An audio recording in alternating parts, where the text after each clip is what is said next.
Assalamualaikum warahmatullahi wabarakatuh. Ya, dalam video pembelajaran kali ini kita akan membahas tentang rangkaian listrik arus arah. Nanti antara lain ada alat ukur listrik, rangkaian listrik, energi dan daya listrik. Kita bahas dulu tentang pengertiannya. Pengertian arus listrik. Yang pertama, jadi di sini ada istilah arus ya. Jadi ada pergerakan. Apa yang bergerak? Yang bergerak adalah muatan-muatan listrik. Dimana di dalam muatan listrik itu ada elektron, kemudian juga ada proton. Dalam hal ini elektron bermuatan negatif. Ya, yang bergerak dari kutub negatif ke kutub positif. Sedangkan muatan positif bergerak sebaliknya, jadi dari positif ke negatif. Kemudian yang dimaksud dengan arus listrik, pergerakan arus listrik ya, itu adalah arah gerakan muatan positif, bukan yang negatif. Itu yang dimaksud dengan arus listrik. Jadi kalau begitu, arus listrik itu adalah gerakan muatan positif. Kemudian besarnya kuat arus ya, atau I, itu merupakan laju perubahan muatan listrik. Dalam hal ini adalah Q ya, muatan listrik persatuan waktu, sehingga bisa dinyatakan dengan bersamaan I sama dengan Q per T ya. I adalah rangkaiannya. Kemudian hambatan listrik dan hukum Ohm ya. Di sini hukum Ohm dinyatakan ya, menyebutkan bahwa perbandingan antara beda potensial dan kuat arus selalu konstan ya, sehingga bisa dinyatakan R sama dengan V per I ya. Sudah lama kamu kenal sejak di SMP ya. Jadi R sama dengan V per I. Ini besaran dan satuannya adalah ini. Kemudian faktor yang mempengaruhi hambatan listrik.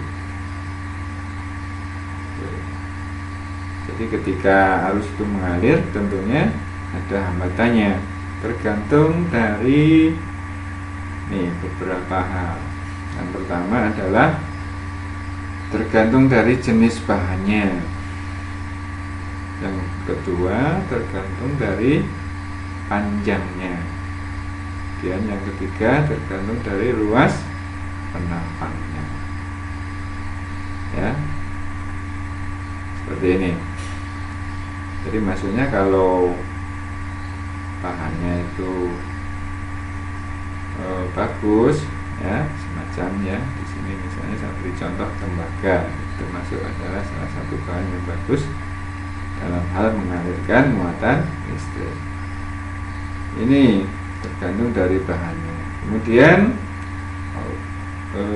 yang kedua tergantung dari panjang. Semakin panjang ya tentunya hambatannya semakin besar. Tapi sebaliknya, kalau luas penampangnya semakin besar, malah hambatannya menjadi lebih kecil. Ini berbanding terbalik. Itu sehingga R dinyatakan sebanding dengan jenis bahannya, rho ya, sebanding dengan berbanding lurus dengan panjangnya dan berbanding terbalik dengan luas penampang, sehingga R sama dengan rho L per A ya. Kemudian alat ukur listrik ya, di sini yang umum saja ya, sering kita dengar dan kita jumpai. Yang pertama adalah ampermeter. Itu alat untuk mengukur kuat arus listrik ya. untuk menggunakannya ini dipasang seri seperti gambar ini. Kalau itu ampere meternya, ini ampere meternya dipasang seri. Tuh, kemudian yang kedua adalah voltmeter.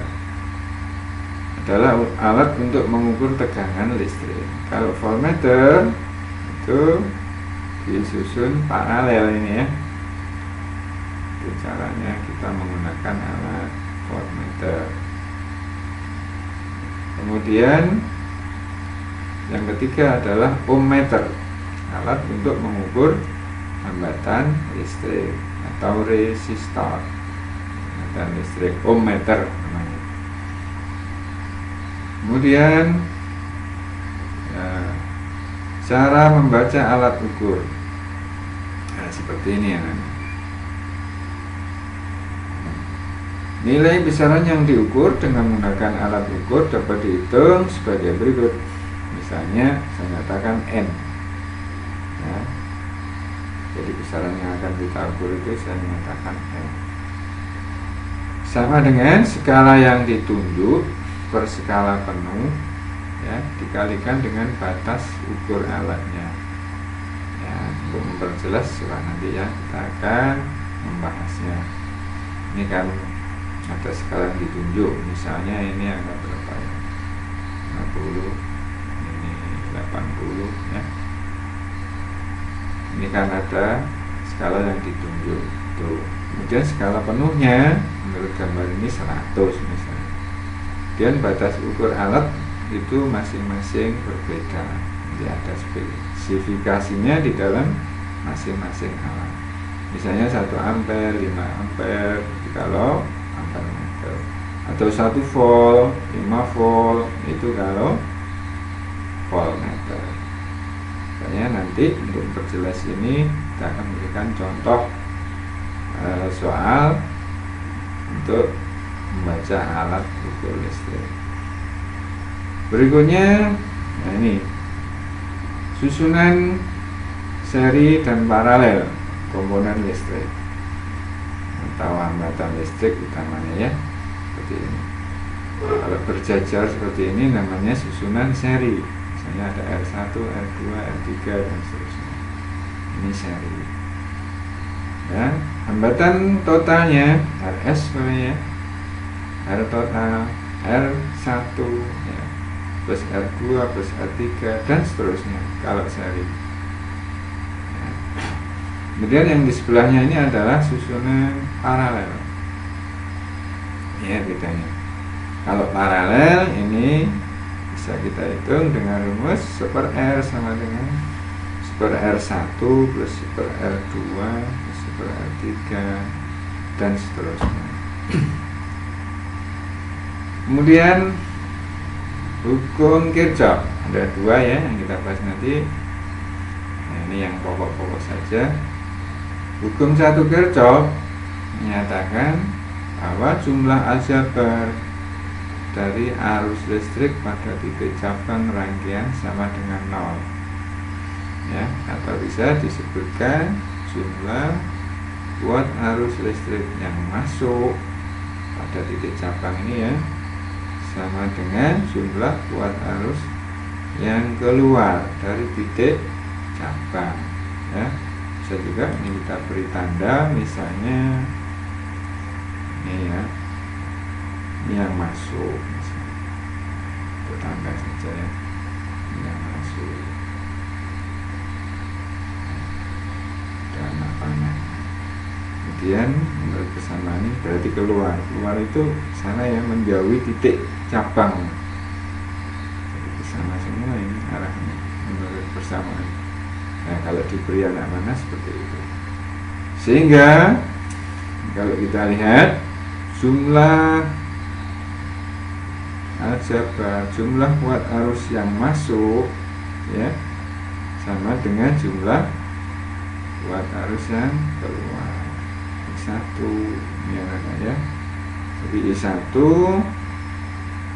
tambah I2 tambah I3 ya sama dengan yang keluar yaitu I4 dan I5. seperti itu. Nah, ya. Itu hukum 1 Kirchhoff. Kemudian bagaimana untuk hukum 2 Kirchhoff? Hukum 2 Kirchhoff. Ini. Untuk hukum 2 Kirchhoff menyatakan bahwa jumlah aljabar, perubahan tegangan yang mengelilingi suatu rangkaian tertutup, ya, biasanya disebut dengan loop, ya, rangkaian tertutup, sama dengan 0.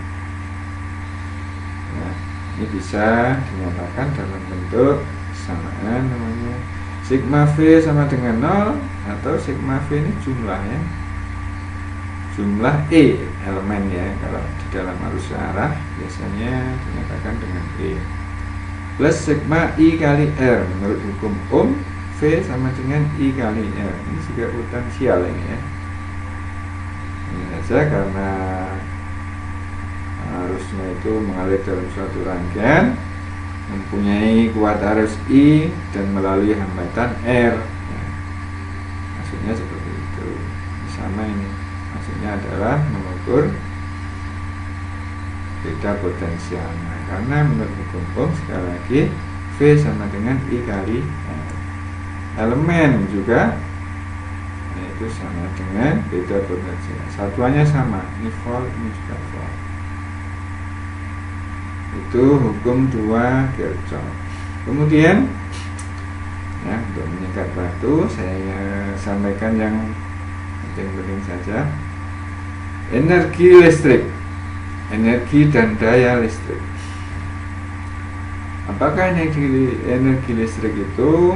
Ya, di dalam hal ini energi listrik adalah itu yang disebabkan oleh energi yang disebabkan oleh mengalirnya muatan listrik dalam suatu rangkaian listrik tertutup. Artinya ketika rangkaian listrik tersebut sudah digunakan, ya, maka di sana akan terdapat energi listrik. Ya, itu biasanya energi listrik dinyatakan dengan W.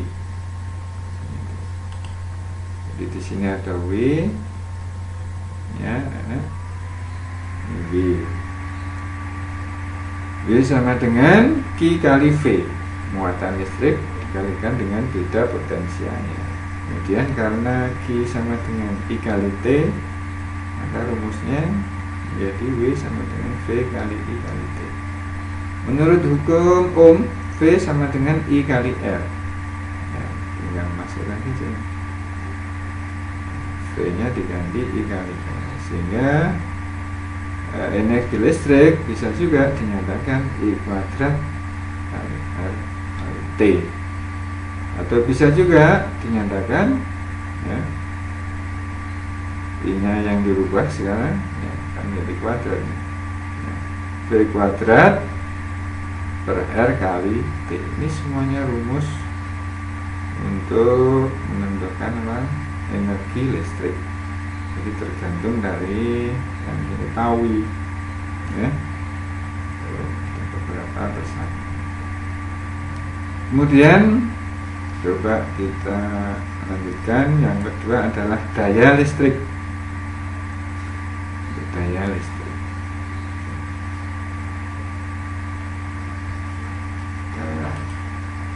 Daya listrik dalam hal ini. Nah, ini daya listrik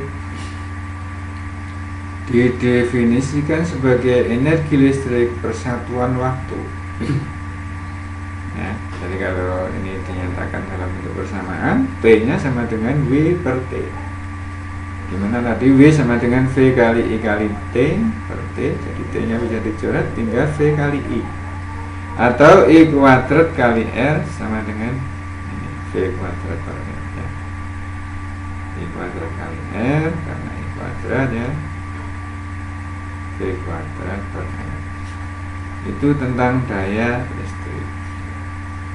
Itu anak-anak kira-kira pokok-pokok pembahasan kita tentang rangkaian arus searah. Coba sekarang kita terapkan di dalam soal. Kita ambil dulu ya, misalnya soalnya sini.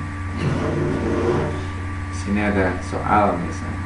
Kita pilih salah satu. Seperti ini ya. Nah, misal ini ada soal.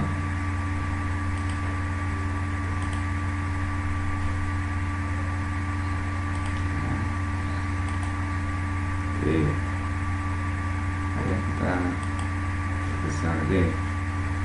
Nih, kita ambil saja ya, yang ini ada hubungannya dengan hukum Kirchhoff. Contoh soal yang nomor 7. Perhatikan gambar berikut. Sedikit saya perbesar dan nampak. Perhatikan gambar berikut. Di situ sudah ada arahnya. Itu sudah ada arahnya. Kalau begitu kita bisa mencari sesuai dengan hukum Kirchhoff yang pertama dalam hal ini ya. Jadi hukum Kirchhoff yang pertama menyatakan bahwa jumlah kuat arus yang masuk ya, sama dengan jumlah kuat arus yang keluar ya. Ini yang masuk ini dulu ya. Jadi yang masuk, kita lihat anak panahnya. Dalam hal ini adalah I1 plus I3 ya. Kemudian kita belum tahu I4 itu masuk atau keluar ya. Jadi kita cari saja. Ini keluar I2 nya, berarti I2. Perhatikan, ini masih ada I4 ya. Coba kita sebelum menentukan I4 kita hitung dulu ya. Jadi yang sebelah kiri ini harus sama dengan yang sebelah kanan. Maka I1 nya 7, I3 nya 11, nah, I2 nya keluar 10. Sebelah kiri 18 ya, sebelah kanan adalah 10, berarti kurang 8. Maka kita bisa menentukan bahwa I4 ya, ini harus keluar ini. Nah, keluar dari titik A ini hasilnya ya. Ini yang sebelah kiri sekali lagi 18, sebelah kanan baru 10, maka I4 harus 8 ya, sehingga kita bisa memilih jawaban yang benar yang mana. 8 ampere masih ada 2 ini, menuju atau meninggalkan ya. Keluar itu nama lainnya adalah meninggalkan. Jawaban yang benar. Itu contoh soal yang berhubungan dengan hukum Kirchhoff yang pertama. Kemudian coba kita cari lagi contoh soal yang lain. Misalnya ini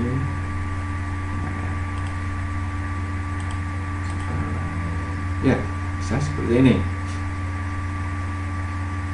Ini ada beberapa soal, kita pilih salah satu aja ya untuk menyingkat waktu. Dan ini yang bawah ini agak menantang ya. Contoh soal berikutnya. Kita ambil yang ini ya, yang bawah. Atau yang ini kita buang dulu. Oke, sebentar ya, biar tidak mengganggu. Soal yang bawah ya, misalnya seperti ini. Perhatikan rangkaian berikut ya. Jika besar resistor pengganti rangkaian di atas adalah 15 ohm, besar resistor R4 adalah, nah, ini coba kita analisa ini dari soal dalam nomor 11 ya, atau diabaikan saja nomornya. Contoh soal, berarti ini rangkaian gabungan ya. Ini ada yang disusun paralel, ada yang di seri. Atau ini kita sederhanakan dulu. Jadi di sini R2, yang tengah ini R3, ini R4. Itu semuanya disusun paralel ya. Sehingga bisa kita sederhanakan menjadi kira-kira seperti ini. Nah, karena ini paralel. Nah, ini R berapa? R1. Nah, ini R paralel ini. P itu paralel ya, dan pengganti di sini ada istilah pengganti atau resistor pengganti itu adalah resistor totalnya, keseluruhan. Kalau ini kan hanya 1, 2, 3 ini dan 3 yang dari belakang. Jadi di sini adalah R, ini R5. Nah, kalau begitu RP ini di sana terdapat R4 karena dalam soal ini yang ditanyakan adalah besar resistor R4 ya. Ini. Jadi yang diketahui R penggantinya, maka ini bisa kita analisa bahwa R pengganti yang biasanya kita sebut R total keseluruhan ya, itu dalam hal ini ya sama dengan yang dibanding ini kabelnya bisa dibentangkan menjadi seri gitu ya. Jadi R total dalam ini sama dengan R1 ya, dibentangkan berarti memanjang ya, itu artinya seri, plus RP ya dalam ini. Kemudian ini R5 ya, bukan RS, R5 itu ada. Kemudian yang diketahui dalam hal ini R totalnya 15, tulis saja 15 tambah R1 nya diketahui ya, R1 nya 9 sorry, ini mestinya adalah sama dengan R1 nya 9, kemudian nah ini RP nya belum tahu karena belum kita hitung ya. RP ditambah dengan R5 nya ada 5 ohm itu ya. Berapa ini RP? 15, 9 tambah 5 ini 14, berarti RP nya berapa? 1. Nah dalam ini kita tahu 1 ohm, tapi itu masih RP. RP itu masih ada, terdiri dari 3 ya, R2, R3 dan R4. Nah, yang ditanyakan adalah R4. Maka kita bisa mencari R4 itu dengan persamaan paralel seper R ya. P paralel ya rumahnya, dalamannya adalah seper R2 tambah seper R berapa? 3 tambah seper R4. Nah ini yang ditanyakan, R4. Masukkan saja bilangannya. Jadi seper RP nya 1, R2 nya 2, R3 nya berapa? 3. Nah di sini ada R4, pasti ketemu. R4 nya pasti ketemu. Berapa R4 nya? Kita pindah dulu ya. Seper R4 sama dengan, nah kalau ini dipindah menjadi min 1/1 min setengah min seper 3. Kita cari tempat, tulis lagi seper R 4 berarti sama dengan apa nih, samakan dulu 1, 2, 3, 6 bisa ya, 6 ya. Jadi 6 ini setengah menjadi 3, 3 menjadi 2. Oke, 6 dikurangi 3 dikurangi 2, oh berarti seper 6. Ini adalah per R4 per 6, maka R4 nya tinggal membalik saja, 6 per 1 sama dengan 6. Itu anak-anak. Maka dalam ini jawabannya adalah C. Itu cara kita mencari. Oke, terlalu lama dulu. Satu lagi ya, coba kita mengerjakan soal satu lagi. Kalau lebih paham, kita cari dulu soalnya. Nah, ini cara menghitung atau membaca, cara membaca alat ukur. Nah, kita bisa pilih salah satu, misalnya yang atas ya. Perhatikan, coba besar sedikit. Oke, kelihatan ya.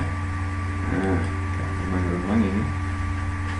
Perhatikan pengukuran pada rangkaian listrik berikut. Maksudnya kita disuruh membaca ya, misalnya beda potensial pada ujung-ujung hambatan 10 ohm adalah titik-titik.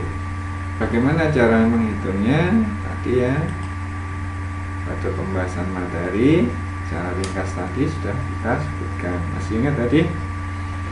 Cara membacanya adalah ya, sebut saja, karena ini beda potensial, nah kita sebut aja V, beda potensial, berarti V. Yang tadi kita sebut N tadi menjadi V, sesuaikan dengan yang ditanyakan di sini. Jadi dalam ini V adalah skala yang ditunjuk, ya saya singkat ya, S saja, skala yang ditunjuk, kemudian per skala penuh, misalnya SP, ya, dikalikan dengan batas ukur alatnya. Yang mana batas ukur? Coba sebentar kita cari V-nya. S dalam hal ini skala yang ditunjuk, misal ini Mas ya, enggak 30 itu 30 per skala penuh. Lihat, kalau ini penuh berarti menunjukkan angka 50 dikalikan dengan batas ukurnya. Lihat, batas ukur itu ini. Jadi kabel itu ditancapkan pada terminal angka berapa? Di sini 0, di sini 1. Oh, berarti batas ukur maksimal. Kalau jarum ini menunjuk angka penuh, berarti itu hanya 1 ampere. Oh, salah ya. Yang ini sorry. Saya salah yang itu. Oh, betul ya. Jadi ini alatnya ampere meter ya. Oke, tapi yang ditanyakan adalah V. Jadi alat ini sebenarnya adalah ampere meter, tapi yang ditanyakan adalah V. Ya, maka ini saya ganti dulu. Ya, salah ya. Jadi I dalam hal ini berapa ampere dulu kuat arusnya. Ya. Batas ukurnya tadi berapa? 0 sampai 1 ampere. Berarti kali 1. Satuannya adalah ampere. Kalau di sini misalnya miliampere, di sini ikut miliampere. Nah, ini berapa? Berarti 0,6 kali 1. Harusnya adalah 0,6 ampere. Ini I-nya. Ya. Ya, jadi ini adalah I. I-nya adalah 0,6 ampere. Yang ditanyakan, nah ini baru V ini ya, tadi saya keliru. Maka V sama dengan I kali R menurut hukum Ohm. I-nya berapa? I-nya adalah 0,6, R-nya, nah ini sudah ada nih ya, 10 ohm. Maka 0,6 kali 10 hasilnya adalah 6 volt. Nah, ini yang di. Nah, maka ini jawabannya mana? Oh, ini B. Nah, itu anak-anak. Ya. Jadi contoh-contoh tadi, karena waktu kita sangat terbatas, ya, bisa digunakan untuk soal-soal yang lain ya, dengan cara yang hampir sama. Begitu, mudah-mudahan Itu pembelajaran ini bisa membantu anak-anak dalam belajar. Ya, segala kekurangan saya mohon maaf. Ya, saya akhiri. Assalamualaikum warahmatullahi wabarakatuh.